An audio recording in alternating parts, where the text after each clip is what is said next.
Habari yako mzazi na mlezi, habari yako mwalimu, na habari za leo mtazamaji wangu wa chaneli yetu ya Moyo wa Malezi. Karibu kwenye chaneli yetu ambapo leo tutazungumzia madhara makubwa ya kutowafundisha watoto maadili mema. Kama wewe ni mzazi au mwalimu, hii ni mada muhimu sana kwako. Mimi ninaitwa Muhere Madam. Kama bado haujasubscribe kwenye chaneli yetu, fanya hivyo sasa, kwani tunashirikiana kukuletea maudhui sahihi kwa ajili ya malezi na maadili na ukuaji wa mtoto wako. Tafadhali like, share na subscribe ili tuendelee kuelimishana. Madhara namba 1 ni kukosa mwelekeo wa maisha. Mtoto asiyefundishwa maadili hukua bila kujua tofauti kati ya mema na mabaya. Anakosa mwelekeo wa maisha na anaweza kuchukua maamuzi mabaya hata kwa mambo ya msingi. Unakuta huyu mtoto kwa sababu amekosa mwelekeo wa maisha, anaweza kufanya mambo ambayo ni mabaya, mambo ambayo hayafai, mambo ambayo hayastahili. Chanzo cha kwa nini anafanya haya mambo ni kwa sababu alikosa kufundishwa maadili mema. Huyu mtoto kwa sababu pia anakuwa hana mwelekeo wa maisha, anaweza akafanya mambo ambayo yanadhuru watu wengine. Mambo ambayo yanaweza yakaleta machukizo, lakini kwake unaweza kukuta wakati mwingine kwa sababu amekosa mwelekeo wa maisha, anaona ni sawa tu. Hivyo ni jambo jema sana kuwafundisha watoto maadili mema. Hasara ya pili ni tabia mbaya na hasi.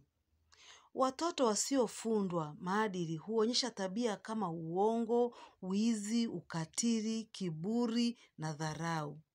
Tabia hizi huwa vigumu kuzirekebisha zinapoendelea hadi utu uzima. Unakuta huyu mtoto ambaye hakufundishwa maadili, tabia yake ni mbaya na pia anakuwa na tabia hasi, hana tabia chanya. Huyu ni mtoto ambaye unakuta wakati mwingine anaonesha kiburi hata kwa jambo ambalo lilikuwa hastahili kumuonyesha mtu kiburi. Anakuwa ni katili hata kama unamwelekeza jambo zuri, lakini unakuta huyu mtoto ni katili. Unakuta ana tabia ya wizi, unakuta ni muongo, anachonganisha watu, anasingizia watu mambo mabaya. Kwake anaona ni sawa tu. Anaona ni sawa kuwa muongo, anaona ni sawa kuwa mwizi, anaona ni sawa kuwa katili, anaona ni sawa kuonesha watu wengine kiburi na dharau. Yeye kwa nafsi yake anakuwa anaona kama vile ni ubingwa yani. Anakuwa anaona kama vile yani anafanya mambo mazuri. Kumbe anakuwa anakera watu wengine, anakuwa analeta madhara kwa watu wengine kwa sababu hakufundishwa maadili. Hasara namba 3 ni kushindwa kuishi na wengine. Bila maadili mtoto anakosa heshima kwa wenzake. Hushindwa kushirikiana, kuelewana au kuheshimu mipaka ya watu wengine. Jambo linaloathiri maisha yake ya kijamii na kazi baadaye.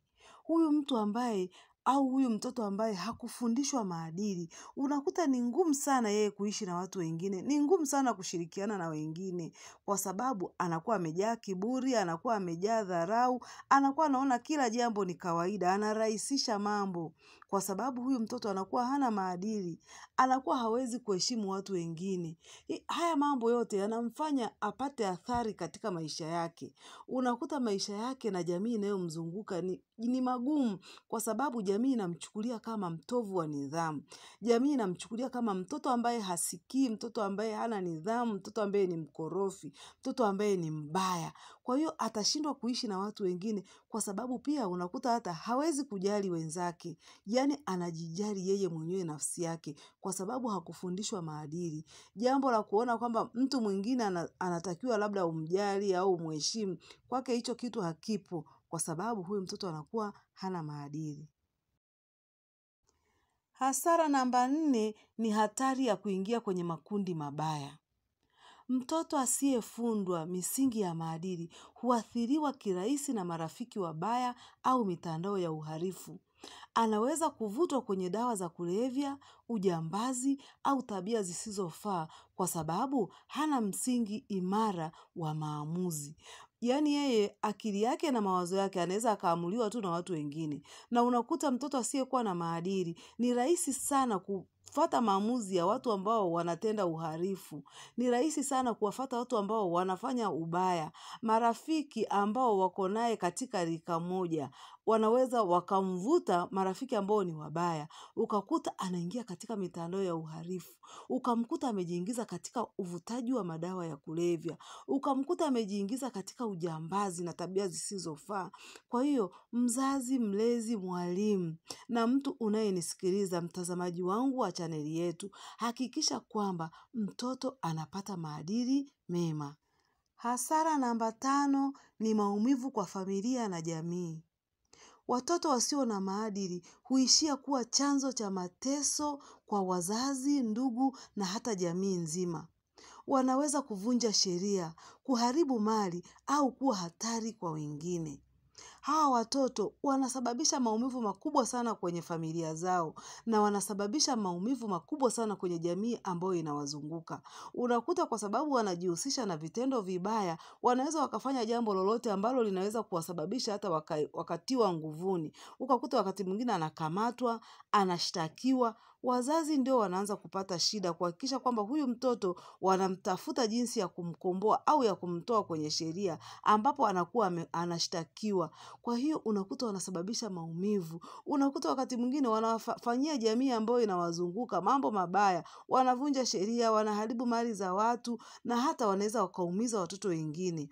Hawa watu wanakuwa hawakufunzwa maadili. Kwa hiyo wanasababisha maumivu kwa familia zao. Kwa hiyo ni jambo jema sana kwa mzazi, mlezi, mwalimu kuhakikisha kwamba watoto wanapata maadili mema ili kuweza kuepuka kuondoa maumivu kwa familia na jamii inaowazunguka hao watoto.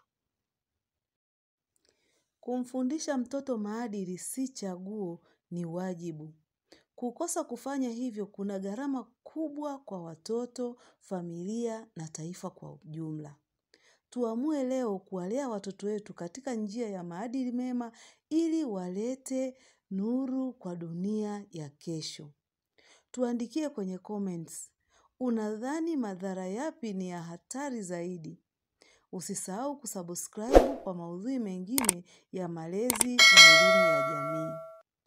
Nadhani kwa siku ya leo umejifunza kitu kipya. Hakikisha unashare kwa wazazi wengine ili nao waweze kujifunza malezi na maadili mema kwa watoto wao. Karibu tena tukutane kwenye video nyingine inayofuata. Asante.